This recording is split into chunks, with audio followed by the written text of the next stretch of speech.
Ngayon po, mayroon tayong pag-uusapan na isang kapatiran ng araw. So, character study tayo ngayon para po mas lalo tayong makarelate bilang mga anak ng Diyos. Ang pamagat po ng message for today ay more blessed. Titignan po natin kung sino yung character na ating pag-aaralan today.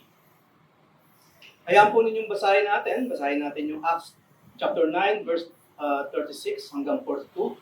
Dito muna tayo sa 36, sa LSB. Now in Joppa, there was a disciple named Tabitha, which is translated is called Dorcas. Yung pong Tabitha, Hebrew yun. Yung po kanyang Greek counterpart ay yung Dorcas. Ang ibig sabihin po ng Tabitha sa Dorcas ay gazelle. Di ba? Kasi po pag tinignan natin yung gazelle, isa yung sa pinakamaganda yung mata. Di ba? Maganda po yung mata ng gazelle. Hindi na lang po tayo nakapagpakita dyan ng example. Ngayon ito po yung binigay na pangalan sa kapatiran natin ito. Tinatawag siyang Tabitha in Hebrew at tinatawag po siyang Dorcas sa Griego. According po sa binasa natin, ito pong si Tabitha, isa siyang disipulo. Ano po ba yung ibig sabihin ng disciple para po maintindihan natin? Disciple, one who accepts and assists in spreading the teachings of Christ. Ang tinatawag pong disciple ay dedicated follower of Jesus Christ. Dedicated po. Alam natin lahat ano yung sabihin ng dedicated. Diba? Ibig sabihin, ibinubuhos lahat ng kakanyahan, ibinubuhos lahat-lahat. Especially po sa kaso po ni Sister Tabitha, ibinigay niya yung kanyang sarili sa ating Panginoong Kristo. Isa pong mananampalataya, si Sister Tabitha. At ang kagandahan kay Tabitha, hindi lamang siya yung closet devotee. Pag sinabi po kasing closet devotee, naniniwala pero hindi active. Hindi active na ipinapakita yung kanyang paniniwala sa sinumang kanyang sinusunod. Si Sister Tabitha po, hindi siya closet devotee ni Jesus Christ. Active disciple, active devotee ng ating Panginoon.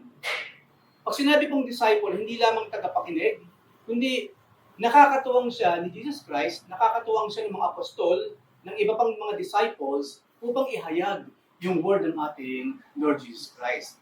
Ngayon po sa simbahan, meron pong tinatawag na discipleship. Nangyayari po yung discipleship kapag meron pong tao na bagong dalo sa simbahan, maganda yung dumadalo siya. Nakikinig. Kasi po doon talaga nagsisimula ang lahat. According po sa Biblia, faith comes by hearing and hearing the Word of God. Kaya po napakahalaga na tayo nakikinig ng salita ng Diyos. Kung hindi po natin, maganda po kaya natin magbasa. Kailangan po meron tayong personal devotion, nagbabasa tayo ng scripture. Marami na po sa online yan. Marami kahit sa Facebook, sa social media po, marami na nagpo-post ng Word of God. Ngayon po, may mga tao rin naman kasi nahihirapan magbasa na. Makinig tayo, kumbaga. Makinig. Saka hindi lamang yung maalala po ninyo, alimbawa sa mga bata, makinig ka kasi sa sinasabi ko sa iyo, hindi ka kasi nakikinig eh. Iba kasi yung naririnig, iba yung nakikinig. Kasi yung boses natin naririnig yun. Pero hindi enough na yung mga bata naririnig niya. Kailangan makinig siya. Ibig sabihin, naiintindihan mo ba yung sinasabi ko? Hindi lamang sa naiintindihan, ginagawa mo ba yung sinasabi ko? Yun po yung ibig sabihin ng nakikinig. Hindi ka kasi nakikinig eh. Naririnig, yes, pero nakikinig, hindi. Yun po yung kaibahan. Si Tabitha po, at katulad nating lahat, hindi enough na tayo naririnig natin ng Word of God. Kailangan po makinig din tayo. Ibig sabihin, sundin natin yung itinuturo ng Scripture. Ano yung example doon? Katulad po ni Sister Tabitha, kasama po siya nag-share ng Word of God. Ngayon po, ang dami natin pagkakataon o kapamaraanan para ma-share natin yung Word of God. Marami po kasing Kristiyano, hindi na magawang mag-share verbally ng Word of God. Pues, meron na ibang paraan. Sa post natin sa Facebook, sa social media, mag-share tayo ng Word of God. Ako po, hindi ako against sa social media. Pero gamitin natin ang social media sa magandang kapamaraanan. Ano po ba sabi nila kapag meron tayong kaaway? Do not Facebook it. Face the problem, pero wag mong i-Facebook. Ngayon po kasi, maraming tao, maybe tayo man nagagawa natin. Pag may kaaway, Facebook. Pag meron siya naisip na, pag masama ang loob, Facebook. Hindi po tama yun. Kasi nasa na yung privacy. Di po ba nung araw nung wala pa yung social media, huwag kang maingay sinasabi mo, narinig na kapitbahay, mahiya ka naman. Ganun tayo nung araw, di ba? Huwag tayong magsigawan, huwag kayong magulo kasi nakakahiya sa kapitbahay. Ngayon kasi hindi na eh, nawala na yung privacy. Pine-Facebook na kasi. Minsan yung nagbabasa ngayon, matataka, sino kaya kaaway nito? Parang loaded yung sinabi niya. Halimbawa, isang word lang. Nag-post ka bigla. Kunyari ako, bigla akong nag-post. Ahas. Isang word lang yun. Merong exclamation point. Ano mangyayari sa magbabasa? Mukhang may kaaway si Kuya Eric. Ahas daw eh. See, look at that. One word lang po yun. Iba ang magiging dating sa nagbabasa. Malay naman nila kung ano nangyayari. Yung pala may ahas talaga. Madalas pa naman natin sabihin yung ahas kapag kapwa-tao, di ba? Kasi pag siya ahas, hindi mo na sasabihin yung pag may ahas na gumagawa pang dyan eh. Pag may taong parang ahas ang ugali, sabihin mo ahas. So, iba ngayon na nagiging dating. Ang point ko po, gamitin natin Facebook, wag sa ganung klase ng mga bagay. Gamitin natin para ipahayag yung salita ng ating Panginoon. Kung nahihiya tayong pagsalita, then gamitin natin yung mga kamay natin, yung ating mga thumbs, gamitin natin ang social media to share the Word of God. Katulad po sa mga pinag-aaralan natin, ipinopost po namin ni Mrs. yan. Lahat po na ito, yung pinag-aaralan natin kanina, itong message nito, pinopost natin po natin sa social media yan. Kung hindi natin ma-share verbally sa kapwa natin kasi nakakahiya, kasi kilala ako nito eh. Pag ako nag-share nito, baka madumisan pa yung pangalan ni Jesus. Diba? Di ba kadalasan gano'n? Nahihiya tayo mag-share kasi kilala tayo ng tao eh. Ayaw natin, naku, baka mabuska ako nito. Kasi parang kanina lang nasigawan ko siya, tapos i-share ko ng Word of God. Di ba nakakahiya? Okay, i-share na lang natin yung link man lang. Di ba? I-share natin. Madali po, ang dami na pong kapamaraang madali ngayon para ma-share yung Word of God. Simulan po natin sa social media. So, si Tabitha po, verbally, isineshare po niya yung Word of God bilang isang disciple. At makikita po natin, hindi lamang po verbally isineshare ni Tabitha yung salita ng ating Panginoon. Meron po siyang ibang kapamaraanan. Basahin po natin Acts 9:36b. Ngayon si Tabitha daw, nagbigay din ng example ng Biblia kung sino si Tabitha. This woman, si Sister Tabitha, was full of good works. Good works and charity, which she continually did. Sa maikling kapamaraanan na ipaliwanag po ni Lucas, si Lucas po kasi nagsulat ng Book of Acts. Sa maikling kapamaraanan na nasabi ni Brother Lucas kung sino si Tabitha. Isa siyang matulunging kapatiran. Punong-puno siya ng magagandang gawa at ng pagtulong sa kapwa. Yan po si Sister Tabitha. Ngayon po sa Biblia, hindi lamang po siya, kung babasahin po natin Acts 20 verse 35, meron pong sinabi ang Biblia na kung saan natutuwa ang ating Panginoon. Yun po yung binasa natin kaninang simula. Ang sabi po ni Pablo, sabi ni Pablo sa mga kapatiran, in all things, sabi ni Pablo, I have shown you that by working hard in this way, kasi po si Pablo po, disciple apostle ni Jesus Christ, hindi lamang salita. Si Pablo po nagtatrabaho siya. Kasi ayaw maparatangan ni Pablo na, yun yung Pablo na yan, pera lang naman ng mga kapatiran ang habol niya. Yun naman nakikita natin suot ni Pablo, bago ang tunic niya, bago ang tungkod ni Pablo, by that time, galing naman sa simbahan yan eh. Kasi maraming nagsasabi si Pablo kay Pablo ng ganun po. Kung babasahin po natin ng Biblia, tinutulig sa si Pablo, number 1, kasi sabi nila, hindi daw tunay na apostol ni Jesus. Pangalawa, pinaparatangan po na si Apostol Pablo na ginagamit daw yung pera ng simbahan. Ang ginawa ni Pablo, nagtrabaho siya. Si Pablo po, si Brother Pablo, ano po siya, tent maker. Gumagawa po siya ng tents. Nagbebenta siya ng tents. Doon ngayon kinukuha ni Pablo yung perang ginagastos niya para sa sarili niya at para sa simbahan. Yun po yung pinag-uusapan dito. So sabi ni Pablo, in all things I, Paul, have shown you that by working hard in this way, we must help the weak. So hindi lamang para sa kanya, yung kinikita niya, hindi lamang para sa simbahan, kundi saan daw? Sa mga weak, sa mga mahihina, sa mga nangangailangan ng tulong. At hindi lamang yung sabi ni Pablo, tandaan natin yung sinabi mismo ni Jesus Christ. How Jesus Christ himself said, it is more blessed to give than to receive. Tama lang kung tumatanggap tayo ng pagpapala. Tama yun, walang problema. Hindi po evil yun. Namimigay yung gobyerno ngayon sa mga drivers, di ba? Ng, ano tawag nila doon? Ayuda.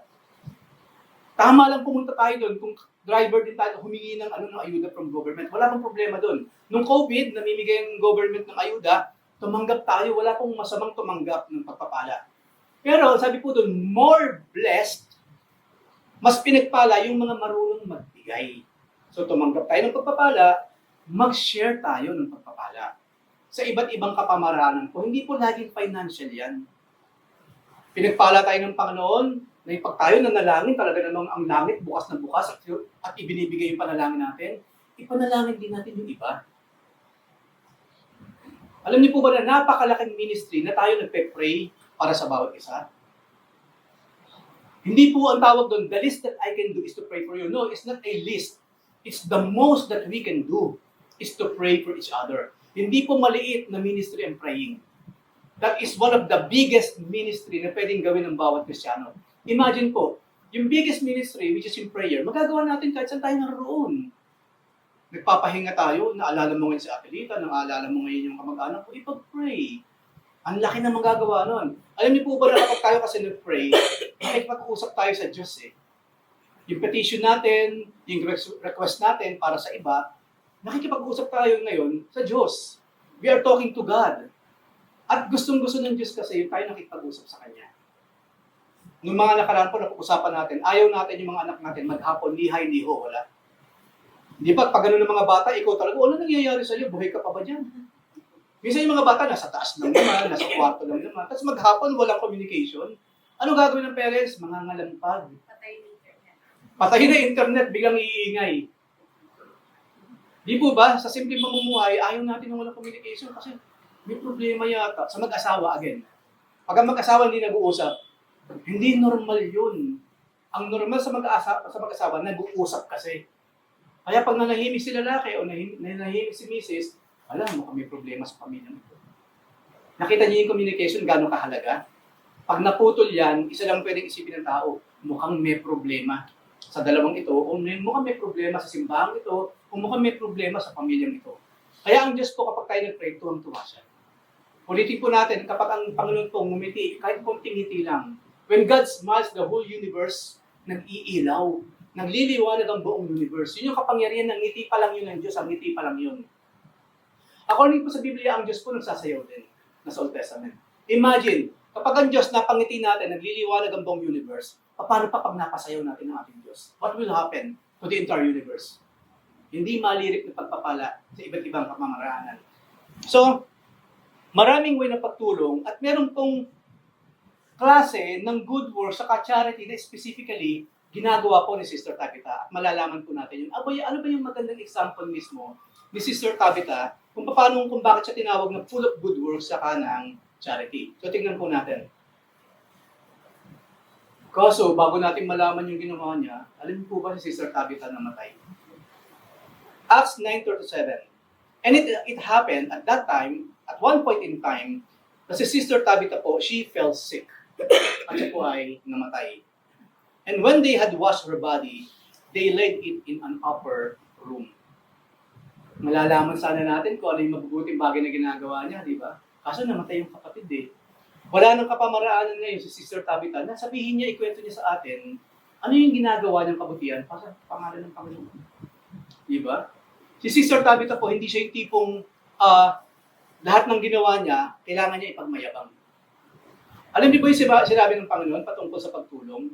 Sabi ng Lord, sa pagtulong daw po, dapat yung ginawa ng kanan, hindi na malalaman ng kaliwa. Ang ibig sabihin po, kapag tumulong ka anak, enough nang alam ko yung ginawa mo.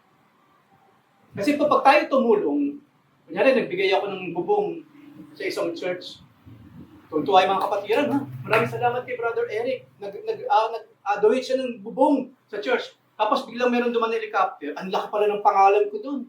Donated by Brother Eric alone. Ano gusto kong palabasin doon? Magpapatayo ako ng poste, nakalagay sa ilalim yung initial ko, EE. Hindi Enteng Eusebio.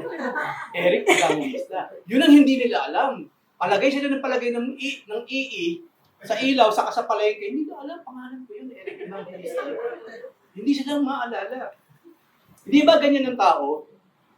Hindi naman galing sa kanilang pinagawa, galing naman sa kaban ng bayan. Pero pag ginamit ng kabang bayan, pangalan nila ang nakapaskil. Yon ang tao. Normal yon sa tao. Pero kay Sister Tabitha po, hindi. Sinunod niya sinabi ni Jesus Christ, kung ano man yung ginawa ko, only God knows. Enough na yung papuri o yung tuwa na nararamdaman ng Diyos sa aking ginagawa para sa Kanya. Kaya wag po tayong mayabang. Pag meron tayong ginawa, tahimik na tayo. Kasi po, ilang beses tinuro ni Jesus Christ yun. Halimbawa sa pagmamahal, sabi ng Panginoon, kung ang mamahalin mo lang, yun ang mamahal sa'yo, nakuha mo na yung gantimpala mo. Kasi minahal ko siya, tapos na obligasyong mahalin ako back. Di ba? Nakuha ko na yung gantimpala, wala na ako hintayin sa langit. Wala nang bababa mula sa langit kasi naibigay na niya yung gantimpala eh. Kundi sabi ng Panginoon, bagkus, o higit sa lahat sabi ng Panginoon, kapag kayo nagmahal, mahalin niyo yung mga hindi ka mahal-mahal. Bakit? Kasi pag tayo nagmahal tayo ng taong hindi naman kaibig-ibig, at nakita ng Panginoon yun, siya mismo magbibigay ng pagpapala sa atin. Kasi hindi ba may mga taong kahit pakitaan natin ng pagmamahal, galit pa rin sa atin? Totoo ba yun? Totoo ba yun, mga kapatid? Yan po yung normal, regular nating experience sa buhay. Ibigay mo man lahat sa Kanya, buhay mo ko lang ng kaluluwa na lang talaga eh. Pero bakit hindi niya magawang magbalik ng pagmamahal sa'yo? Tao kasi eh. Especially tao kasi siya na walang Kristo sa puso. Alam ng Lord yun. Kaya sabi niya, sinasabi ninyo, mahalin niyo ang mga taong kaibig-ibig. Ang sinasabi ko noon, mahalin ninyo ang inyong mga kaaway. Yun naman yung inutos ng Panginoon. Gawin daw natin yun. Kahit hindi nagbibigay ng pagmamahal yung tao, samantalang tayo lagi nagbibigay ng pagmamahal sa Kanya, okay lang yan, sabi ng Panginoon. Ako nang bahala sa'yo. Bakit? Kanino example ba yung tinuturo ng Lord doon? Di ba siya mismo yung ginawa niya sa atin? Sabi po sa chapter 8 ng chapter 10, sabi doon, ang Lord daw nang magbuhos ng pagmamahal sa atin, ng mga pagkakataong hindi pa tayo nagmamahal sa Kanya. Kasi yun mismo yung pinakita ng example po ni Jesus Christ. Tayo po, wala naman tayong Diyos sa puso natin kung tutusin talaga eh. Maaari meron tayong relihiyon. Maaari lumaki tayo sa isang pamilyang merong tradisyon na dala, merong paniniwalang dala, pero personally, wala naman tayong pakialam. Kumbaga, pag tinanong tayo, ano ba relihiyon mo? Christian. Okay, fine, tapos na yun. Pero, Kristiyano ba talaga tayo ng araw? Kadalasan po yung pagiging Kristiyano, sa ano na lang yun, sa CV, sa resume. Religion, Christian. Pero siya mismo, yung puso-isip niya, hindi naman. Pero alam niyo po ba, nung pagkakataong hindi po natin mahal si Jesus Christ, nung pagkakataong wala nga tayong ginawa kundi pawang mga kasamaan, pagiging selfish, doon tayo minahal kasi ng Panginoon. Nasa Biblia po yun. We love Him because He first loved us. Ang Diyos po kasi proactive. Pag nang mahal siya, hindi ko hihintayin mahalin mo muna ako bago kita mahalin. Kundi, nag-decide siya mismo, I love you. At nung maramdaman ng tao yung pagmamahal ng Diyos, natuto siya ngayon umibig din pabalik sa ating Panginoon. Yun po yung kagandahan ng katulad ni Sister Tabitha. Meron siyang ginagawa, hindi niya kailangan pagmayabang. Enough na nakikita ng Diyos yung ginagawa niyang kabutihan sa kanyang kapwa. And still, nakakalungkot po na namatay ang ating kapatid. Hindi na po sinabi ko paano siyang namatay. Hindi na mahalaga yun. Ang mahalaga, ma-highlight kung sino siya nung siya'y nabubuhay. Ngayon, paano natin malalaman? Ano ba exactly yung klaseng kabutihan or charity na ginagawa ni Sister Tabitha? At gayon na lamang, yung pagkaka-expose ng Biblia patungkol sa kanya. Ang dami namang kapatiran ng araw, di ba? Bakit si Tabitha? Bakit pinag-uusapan natin ngayon si Tabitha or si Dorcas? So, tingnan po natin next. Meron tayong example dito na hindi lang po si Sister Tabitha nakaranas ng hirap, kundi meron pa pong ibang Bible characters, isa lamang po itong gagawin natin example, na even other disciples of Christ nakakaranas din ng hirap for the Lord Jesus Christ. Example po sa Ephesians chapter 2, 25-27, ang eksena po dito, si Brother Paul, nakakulong siya. Opo, yun ang madalas mangyari kay Apostol Pablo. Lagi siyang nakukulong sa pangalan ni Jesus. Hindi nakukulong si Pablo dahil nagnakaw siya sa church. Hindi nakulong si Pablo kasi nanuntok siya bigla ng isang pareseyo. Hindi. Simply because nag-share siya ng gospel, nakukulong siya. Ngayon po meron isang kapatiran, si Epaphroditus, laging nandun. Kung saan si Pablo, nandun din siya. Habang nakakulong si Pablo, nandun din itong taong to, sumusunod siya. Even in prison, nandun din siya. So sabi dito, sabi ni Pablo, sinulatan niya yung mga kapatiran sa Efeso ngayon, to Ephesians. Ang sabi ni Pablo sa kanila, I have thought it necessary to send to you Epaphroditus. Itong kapatid na ito, my brother and fellow worker and fellow soldier and your messenger and minister to my need. Ang trabaho, ang ministry po kasi ni Epaphroditus, ni Epaphras in short, nickname natin Epaphras. Siya yung messenger ni Pablo. Epaphras, habang nakakuling sa Pablo, brother Epaphras, meron nang gusto ipasabi sa mga kapatiran doon, ito sabihin mo sa kanila. Tatakbo ngayon si Epaphras, siya yung messenger ni Pablo. Kasi hindi pa uso yung chat nun. Wala pa lahat yun. Wala rin silang means para yung sulat nila, pwede naman gumawa ng scroll, o ihulog mo to sa drug box. Hindi kasi pwede. Galit nga ang government sa kanila. So any kind of letters na magmumula sa kulungan, pwedeng harangan yun. Harangin ng mga Roman soldiers. So, verbal po si Pablo pag nagpadala ng message.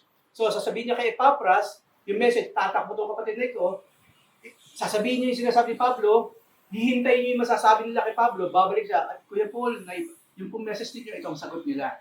Yun ang trabaho niya. Yun nga lang po, syempre, dahil sa ganung klase ng kanyang ministry, nagkasakit din po si Brother Epaphroditus. Sabi po dyan, nagmi-minister din siya sa pangailangan ni Pablo, for he has been longing for you all and has been distressed because you heard that he was ill.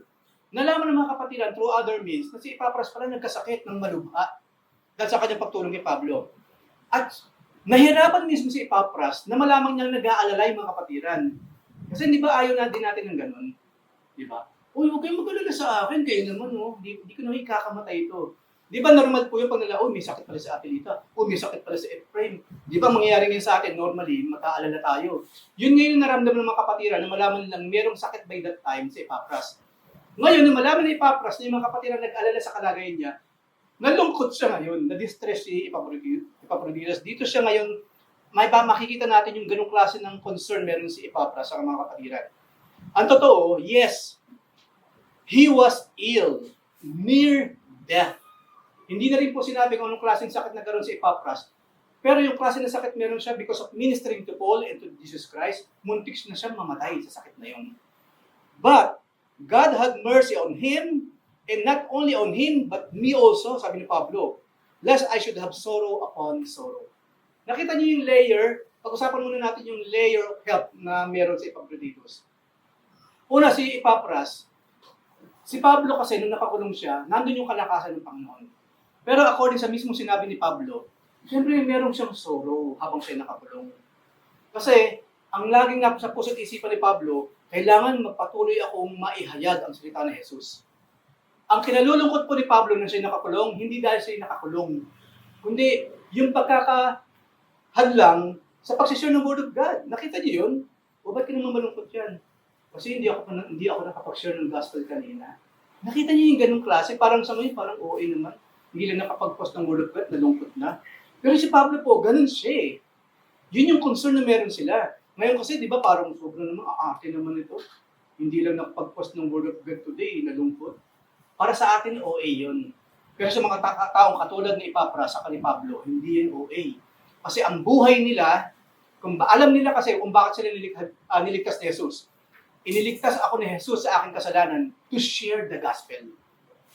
Inililigtas ako ni Jesus Christ sa pang-araw-araw ng pamumuhay so that I can continue sharing the gospel. Kaya nalulungkot sila kapag hindi nila nagawa yung ministry nila. Dapat po tayo ganun din. Nalulungkot tayo kapag hindi natin nagagawa ang ministry natin. Ang nakakalungkot po minsan, maraming expert sa ganun. Kung kailang gawain, saka nagkakasakit. Alam niyo po ba ang kalaban sumisingit doon? Ang una kasing titignan ng kalaban yung action natin nung gabi pa lang ng Saturday. Uy, nagpuyat. Uy, ibang ginawa. Ang gagawin ng kalaban ngayon is so easy for the enemy na bulungan tayo. Ang bigat ng katawan mo, no? Alam niyo, hindi po tayo pwede i-possess ni Satanas. Wala na pong demon possession sa mga tunay na Kristiyano. Kasi po meron ng Kristo sa kanyang puso. Wala ng demon possession sa mga tunay na Kristiyano. Ano na lang ang magagawa ni Satanas? Bulungan tayo ng ganung klase ng mga negative thoughts. May intindihan ng Diyos yun. Huwag ka naman dumalo ka bukas. Kasi pagod ka eh. O di ba yung ingrown mo, tinamaan, masakit, hindi ka makakalakad. Marami pong creative way ang kalaban para pigilan tayong makapag-serve. Marami. Kaya dapat po maging sensitive tayo doon. Lord, maglilinggo, pero bakit po ngayon pa lang parang iba na nararamdaman ko? Mag-pray tayo. Pray, Lord. Naniniwala akong kaya mo kong pagalingin ngayon para sa Sunday makakadalo ako. Yun po yung mga bagay na ipinaglalaban. Ang dami natin pinaglalaban, di ba? Ipinaglalaban natin sahod natin. Pinaglalaban natin, ba't ko konti yung bigas, yung kanin. Dagdagan to. Lahat pinaglalaban natin. Huwag natin kalilimutan ipaglaban ang Panginoon. Yung kagustuhan natin dumalo sa gawain. Kasi natutuwa ang ating Diyos. Yun po, ito mga kapatid na itong pinag-usapan natin ngayon, ganun sila, yun ang buhay nila. This is our life. And this will be our death. Mabubuhay kami at mamamatay by ministering to the Lord Jesus Christ at sa kanyang mga minamahal. So si Epaphroditus po, si Epaphras, muntik na siya mamatay because of the ministry. Pero dahil napakabuti ng Panginoon, muli pang nabuhay si Epaphras, hindi lamang kay Epaphras, kundi para sa mga kapatirang nag-alala sa kanya, hindi lamang yun, para din naman kay Pablo. Para kay Pablo, patuloy siyang mayroong mga kasama sa loob ng kulungan. Mga kapatid, lagi ko po itong kino-quote, sabi sa Biblia, walang sino mang nabubuhay para sa sarili lamang. At walang namamatay ng para sa sarili lamang. Nabubuhay po tayo, number one, for God. At pangalawa, for us. Pangatlo, sa ating mga loved ones. Pangatlo, sa ating mga kapitbahay. Kasi yun po yung itinuro ni Jesus. Habang kayo nabubuhay, habang nilolob kung nabubuhay kayo, ihayag ninyo ang aking mga salita. Yun po ang buhay natin mga Kristiyano. Mapalad po tayo, marami tayong perks. Marami tayong nai-enjoy sa buhay bukod sa sharing the Word of God. Kasi po mabuti ang Diyos. Nabibigay siya ng mga pagkakataon for us to enjoy life nang hindi nasasagasaan yung ating mga ministry. Ang kinakailangan lamang po, yung puso at kaluluwa natin, ilagay natin doon para sa ating Panginoon. So ano po nangyari? Nung mamatay ngayon si Sister Tabitha, Acts 9:38 sa 39, makikita po natin ang story. Now, since Lydda, yung kilalalagyan ni Peter by that time, ay malapit sa Joppa, kung saan doon nakatira si Sister Tabitha, the disciples, yung iba pang disciple, having heard that Peter was there, nasa malapit na lugar lang pala si Brother Peter. Sent two men to Peter, pleading with him. Nung makarating sila kay Pedro, Brother Peter, meron pong kapatirang namatay. Do not delay in coming to us. Sumama ka sa amin, Brother Peter. So ang ginawa ni Brother Peter, bilang tao ng Diyos, Peter arose and went with them. Walang kagatol-gatol. Ano man yung ginagawa ni Peter? Makakapaghintay yan. Sasama ako sa inyo para kay Tabitha. Imagine niyo, patay na yung tao. No? Ano pang gagawin ni Pedro doon? Ano pang gagawin ni Pedro doon? Patay na nga eh. Pinapupunta ba na si Pedro doon para makapagbigay siya ng mas malaking abuloy? Yun ba yun? Merong ibang paniniwala yung mga tao. Hindi, kahit huli na ang lahat kay Tabitha na malinis siya, tawagin pa rin natin si Brother Peter here. So, Peter went with them. When Peter arrived, they brought him into the upper room, kung saan nandun nga yung katawan ni Sister Tabitha, saka yung mga babaeng umiiyak, yung mga malapit sa puso ni Sister Tabitha. Ano ginawa ng mga babae nang tumating si Pedro? And all the widows stood beside him, crying and showing all the tunics and garments that Dorcas or Tabitha used to make while she was with them. Yung palang good works ni Tabitha sa kayong charity, nakita saan? Siya po yung nananahi ng mga damit, mga tunics, mga balabal, at ibinibigay niya ng mga kapatirang nangangailangan. Hindi po siya pumunta sa ukay-ukay. Hindi siya pumunta ng Mega Mall para mamili ng mga bagong tunic. Si Tabitha po mismo ang gumagawa. At yung raw material, siyempre, binili niya yun. Bumili siya ng sinulid. Lahat ng kailangan para magtahi, binili lahat ni Tabitha yun. Pati yung tatahian, lahat po. Yun pala yung kabutihang ginagawa ni Sister Tabitha. Imagine, ano kahalagahan ng ginagawa ni Sister Tabitha? Ano ba yung mga major need ng isang tao? Number one, ang kailangan po ng tao, shelter. Mahirap mabuhay ng walang bahay. Maraming tao po namamatay simply by staying outside. Giniginaw, nilalamok, nadidisgrasya habang nasa labas. Kaya po, ang isa sa number one na kailangan ng tao, bahay po, shelter. Ano yung pangalawa? Food. Hindi mabubuhay tayo kapag walang nakakain at walang naiinom. So, yung shelter, yung bahay, sa kapagkain po, napakahalaga niyan. Pangatlo po, yung clothing. Hindi mabubuhay ang tao na nakapupad, na exposed sa elements. They will die. Kaya parang pa lamang ni si Adan, di ba may damit na nga ang Diyos mismo gumawa ng damit para sa kanila. Hindi lamang para mapagtakpan yung karumihan nila because of sin, kundi hindi na sila pwedeng mabuhay ng walang damit. Yun po yung tatlong mga bagay na kailangan meron ng tao. Shelter, food, saka clothing. Yung pong clothing, yung pangatlo, yun ang ibinibigay ngayon, sinusupply ni Sister Tabitha. Ngayon, walang pong sinabi sa Biblia na si Sister Tabitha po mayaman. Kasi meron mga pwede magsabi, hindi, may pera naman yan, kaya nagagawa niyang tumulong eh. Ikaw na maging billionaire. Ikaw na ang sumahod ng ganitong halaga pag hindi ka pa nakatulong eh. Ngayon po si Tabitha, walang sinabi sa Biblia na mayaman po siya. Si Tabitha po, meron lang siyang ganung klase ng concern and love sa kanyang kapwa mananampalataya. Ayun na yung ginagawa niya. Bibigyan ko kayo ng clothing in the name of our Lord Jesus Christ. At ang nakakalungkot, nakakatuwa at the same time, medyo mellow na eksena dito, pagpanik mismo ni Peter, yun ang hawak nila. No? Tingnan mo, Brother Peter, ito po, galing po ito kay Sister Tabitha. Ito po, galing sa kanya. Dala nilang lahat yun, yung mga patunay ng kabutihan ni Sister Tabitha. Hawak nila yun. Ito po, hindi man po nasabi ni Sister Tabitha, hindi man niya pinagmayabang, ginagawa niya para sa amin. Kami na po ang siyang witness. Ito po ang lahat ng patunay sa kabutihan po ng kapatid na ito. Ngayon, anong tanong dyan? Is there anything we are doing now that is so good, we will be remembered because of that? How will people remember us? Gusto pa natin pag tayo namatay, di ba, yung mga dumalaw ngayon, sungit-sungit yun, buhay pa yan. Pumunta nga sa lamay, wala namang ginawa, kundi sungit na. Gusto pa natin yung gano'n, maaalala tayo sa gano'ng kapamaraanan? Taga-ubos ng pagkain sa bahay namin. At least ngayon, medyo meron ng pinchas na medyo lumaki ang katawan namin ng konti. Di ba ayaw natin negative? Kaya nga sa mga eulogy, di ba puro positive ang sinasabi eh. Kahit nga magnanakaw yung namatay, pag meron ng eulogy, magaganda pa rin eh. Mabuting tao po siya, napaka-fair niya, pupunta po siya ng langit. Magnanakaw yun ang mamatay ha, nabaril yun, kaya namatay. Sino masasabi ng negative sa namatay?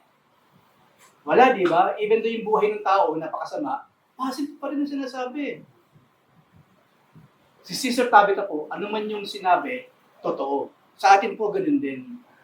Kung sakali mang kinuha na tayo ni Lord after many years, ano yung ala-alang may iwan natin sa mga may iwan? Pinaghahandaan po yun, mga kapatid. Bahala sila, kasi ako patay na, wala na akong pakialam sa sasabihin nila. No, hindi pwede yun, kasi Kristiyano tayo eh. Kristiyano tayo. Yung meron tayong legacy na may iwan, sigurado yun. Number 1 nga, doon. Kadalasan, kung ano yung naging attitude natin, naging character natin, tayo nabubuhay pa. Nawa, anytime tayo kunin ng Panginoon, maganda yung masasabi ng tao about us. Hindi ko sinasabing mula ngayon, mamigay na tayo ng damit, ha? Nalimutan ko mamigay kasi baka mamaya kunin ako ng Lord, at least maalala niya. Of course, dapat natural yun. Natural natin ginagawa. Not because of that, para may masabi sila maganda, o gagawin ko na to. No, natural sila na gagawin. Ano ngayon yun? Kayo na po ang bahala mag-isip. Sagutin niyo sa mga sarili ninyo kung kukunin ako ni Lord. Ano yung mga magagandang maaalala ng mga may iwan about me? Yan. Susunod po. Ang ginawa ni Pedro, doon sa mga nag-iiyak ng mga babaeng dala yung patunay ng kabutihan ni Tabitha, but Peter sent them all out. Ang ginawa ni Pedro, siya ay lumuhod at siya nanalangin. After manalangin ni Brother Peter, humarap siya sa katawan ni Sister Tabitha at sasabi niya, Tabitha, arise. 2 word lang po, Tabitha, bangon. And she opened her eyes. And when she saw Peter, she sat up. Parang walang nangyari. Wala pong sinabi sa Bible kung ilang araw yung nag-lapse mula nang mamatay siya at nung pagkakataong tinawag niya si Pedro. But remember the Lord Jesus Christ? Hindi po ba si Lazarus ganun din? Ngayon po, ang kaibahan naman sa kaso ni Jesus Christ, kasi ang Lord siya eh. Nung malaman ni Jesus Christ through the messengers na yung kanyang kaibigan na si Lazarus patay na, hindi agad sumama ang Panginoon. Lalo pa siya nag-stay ng 3 araw sa kinalalagyan niya. Ngayon marami hindi nakakaintindi, ano pa na po Jesus Christ na ito? Sinabi na nga namin patay si Lazarus, o may sakit pa by that time, or what? Bakit hindi siya nagmamadaling umalis? Nag-stay palalo si Jesus Christ sa kanyang ministry. Maraming mukha yun, pero hindi ko na masyadong pag-uusapan lahat. Nag-stay siya na matagal pa, kaya nung dumating ang Panginoon sa lugar kung saan naroon nakarata yung katawan ni Lazarus, patay na siya ng 4 na araw. 3 to 4 days. Ang katawan ng tao, sa 3 araw po, lumalabas na yung fluid. Patay na talaga. Pero meron bang after 2 days, buhay pa rin pala? I think even after 2 days, patay na yun. Even 24 hours na ang lumipas, patay na yun. Ngayon pa, ibang kaso po yung buhay pa pala. Biglang 1 araw na buhay, after few hours, hindi po. Meron pong scientific na paliwanag doon. Si Lazarus po, patay na talaga siya. Noong dumating ang ating Panginoon. Nakabalot na nga si Lazarus at nakalibing na sa kuweba. Ano ginawa ng Panginoon? Pumunta siya doon, tinawag nilang Lazarus Comfort. At lumabas si Lazarus, nakabalot pa siya. Nagulat ang lahat. Di ba? Ganun din po yung kapangyarihan na nakita natin na ibinigay ng Panginoon kay Pedro. Pero merong konting kaibahan. Bakit nagkaroon ng ganung klase ng kapangyarihan si Peter katulad ni Jesus Christ? Why? Basahin po natin Lucas chapter 9, 1 and 2. And Jesus called the 12 together and gave them power and authority over all demons and to cure diseases. And Jesus sent them out to proclaim the kingdom of God and to heal. Yung pong mga apostol po, bago sila iniwan ng Panginoon, binigyan sila ng kapangyarihan na halos kapareho ng kay Jesus Christ. Hindi man totally, kasi iisa lang ang Diyos. The Lord Jesus Christ is God in the flesh. Hindi pwedeng kung ano man eksakto mayroong kapangyarihan sa Jesus, meron din sila. Pero binahaginan po sila ng kapangyarihan. Yung po yung nakita nating kapangyarihan, hindi kapangyarihan ni Pedro, kundi kapangyarihan ng Panginoon through the Holy Spirit. Ngayon po, gusto kong tayo mag-iingat. Ngayon po kasi meron nagkiklaim. Marami nagkiklaim na ako po'y pastor din, ako'y son of God, and I have the power na muling bumuhay ng patay. Mga kapatid, pag yung pong mga nagkiklaim na gano'n, marami po, chine-check yun. Kasi una, hindi pa naman talaga siya clinically dead, yung binuhay nila. Pangalawa, iba po fakes. Hindi na po kinakailangan bumuhay ng patay ngayon para ang tao maniwala kay Jesus. Ang kailangan po, salita ng Jesus, ipahayag natin sa kanila with full conviction. Na tayo, habang nasi-share, totoo yung ating mga sinasabi. Yung po kapamaraanan ngayon. Hindi na natin kinakailangan gawin ito. Pero nakita po natin kung gugustuhin ng Diyos, especially po ng panahon na yun, nabigyan din niya, nakapangyarihan si Pedro. Hindi lamang po si Pedro, kung babasahin po natin ang Biblia, even si Apostle Paul po, meron din siya mga miracles na nagawa noon. Ang isa po sa miracle na binigay ni Jesus Christ kay Pablo, even yung anino ni Pablo, pag alam may mga sakit, pag nadaanan na anino ni Pablo, gumagaling. Anino lang yun, anino ni Pablo. Hindi dahil sa merong kapangyarihan si Pablo, kundi niloob ng Diyos na patunayan si Pablo nga ay tunay kong apostol. Lahat po ng mga miracles and wonders sa Biblia, hindi po yun nangyari para lalong lumaki yung gusto ng simbahan. Kasi po yun ang nangyayari sa mga churches ngayon. Magpapakita ng miracles ng wonders yung mga pastor, hihipan niya. Nagtutumbahan lahat. Show lang po yun, hindi yun totoo. Para saan yun? For this. Kasi after nila magpakita ng miracles and wonders, ang gusto, paikutin. Hindi lamang isang beses, marami pang beses. Pera-pera lang kasi yun. Noong panahon po nila, hindi. Tunay na kapangyarihan ng galing kay Jesus at genuine na klase ng mga miracles. Para saan? Para ba yumaman yung mga apostol? Hindi. Para lalong madakila ang pangalan ng Panginoon at lumawak yung kanyang gawain. Okay? Ngayon po, hindi na natin kinakailangan ng miracles and wonders. What we need now is the conviction of the Holy Spirit. Yung pagkilos ng Holy Spirit through what? By reading and hearing the word of our God. So, nakita po natin, di ba? Dalawang word na sinabi dyan. Tabitha, arise. Ngayon po, pag nakakita tayo ng mga healers, mga faith healers, ang daming ginagawa bago pa gumaling yung tao. Karamihan po, pag chinek ng doktor, after 1 week, may sakit na naman. Akala ko pa gumaling na to, bakit may sakit na naman? Yung po, mismo kami ni Joy, naranasan namin yun. Nakita namin sa iba't ibang klase ng mga churches. Halimbawa, demon possession. O, lahat po ng mga inaalihan ng demonyo dito, lumapit sa harapan. Sabi, nakakahiya naman yun, lalapit ba ako dun? Diba?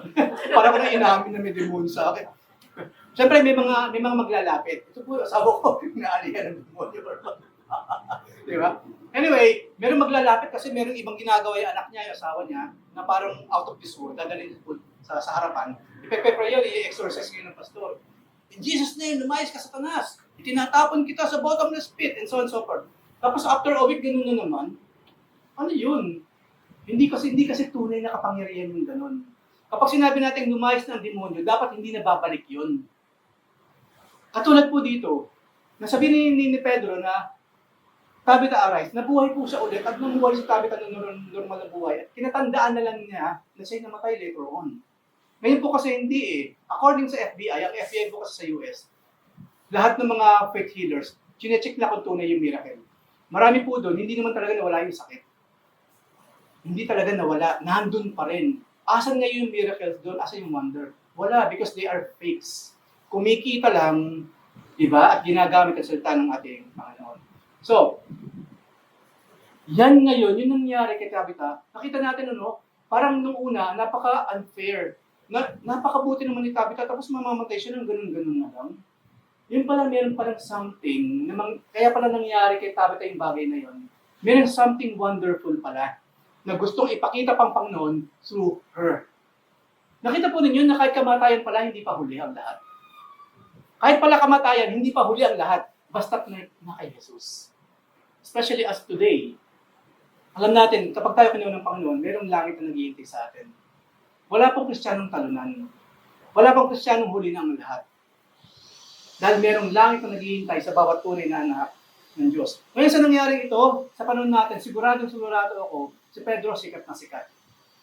Sigurado ako, maraming politiko lalapit sa kanya para endorse sa darating na halalan. Lagi naman ganun, di ba? Di po ba yung mga churches ngayon naging political machinery? Bloke-bloke yan. Kung ano ibobota ng Iglesia ni Cristo, lahat sila yun. Kaya ano gagawin ng mga politiko? Pupunta sa Iglesia ni Cristo, di ba? To sell themselves. Kaya ang nakakalungkot, hindi lang naman Iglesia ni Cristo ang gumagawa ngayon nun. Even other so-called born-again churches, naging political machinery na rin. Yung iba nga tumakbo pa bilang presidente, 2 beses hindi nanalo.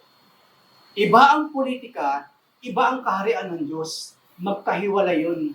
Kung talagang gusto natin magsilbi sa bayan, magsilbi muna tayo sa may-ari ng bayan, and that is God. At Diyos ngayong sasagot sa dalangin natin for the people.